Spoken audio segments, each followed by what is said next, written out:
ಈಗ ಇಂದಿನ ಪತ್ರಿಕೆಗಳ ಎಣಕುನೋಟ. ವಿಶೇಷ ಅಧಿವೇಶನ, ಸಂಸದರಿಗೆ ಪ್ರಧಾನಿ ಮೋದಿ ಪತ್ರ, ಮಹಿಳಾ ಮೀಸಲಾತಿ ಮಸೂದೆ ಜಾರಿಗೆ ಬೆಂಬಲ ನೀಡಿ ಐತಿಹಾಸಿಕ ಪ್ರಯತ್ನದ ಭಾಗವಾಗಿ ಎಂದು ಮನವಿ. ಸಂಧಾನ ವಿಫಲಗೊಳಿಸಿದ ಪಂಚಪಟ್ಟು, ಷರತ್ತು ಪ್ರತಿ ಷರತ್ತುಗಳಿಗೆ ಅಂಟಿಕೊಂಡ ಅಮೆರಿಕ, ಇರಾನ್. ಲೆಬನಾನ್ ಮೇಲಿನ ಇಸ್ರೇಲ್ ದಾಳಿಗೆ ಟ್ರಂಪ್ ಬೆಂಬಲ.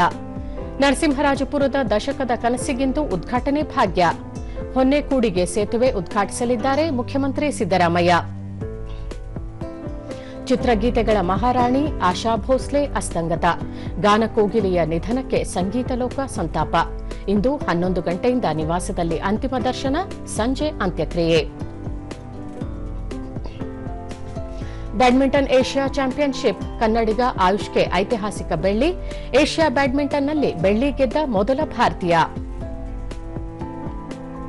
ಇವು ಇಂದಿನ ಪತ್ರಿಕೆಗಳ ಪ್ರಮುಖ ಸುದ್ದಿ. ಉಳಿದಂತೆ ಸೋಷಿಯಲ್ ಮೀಡಿಯಾ ನಿಯಂತ್ರಣಕ್ಕೆ ಕಾನೂನು, ರಾಜ್ಯ ನೀತಿ ಯೋಜನಾ ಆಯೋಗ ಕರಡು ಸಿದ್ದಪಡಿಸಿ ಮುಖ್ಯಮಂತ್ರಿಗೆ ಸಲ್ಲಿಕೆ.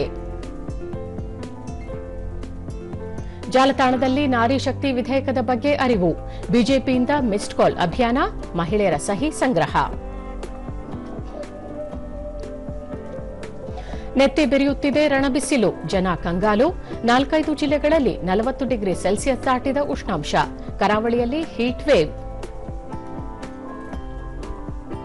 2035ರೊಳಗೆ ಭಾರತೀಯ ಬಾಹ್ಯಾಕಾಶ ನಿಲ್ದಾಣ, ಅಂಚೆ ಚೀಟಿಗಳು ಹಾಗೂ ವಿಶೇಷ ಸ್ಮರಣಿಕೆಗಳ ಬಿಡುಗಡೆ. ಭಾರತದ ಬಾಹ್ಯಾಕಾಶ ಪಯಣ ಮಹತ್ವದ ಸಾಧನೆ. ಜುಲೈ 3ರಿಂದ ಅಮರನಾಥ ಯಾತ್ರೆ, ಏಪ್ರಿಲ್ 15ರಿಂದ ನೋಂದಣಿ ಪ್ರಾರಂಭ. ಆಗಸ್ಟ್ 28ರಂದು ಸಂಪನ್ನಗೊಳ್ಳಲಿರುವ 57 ದಿನಗಳ ಯಾತ್ರೆ.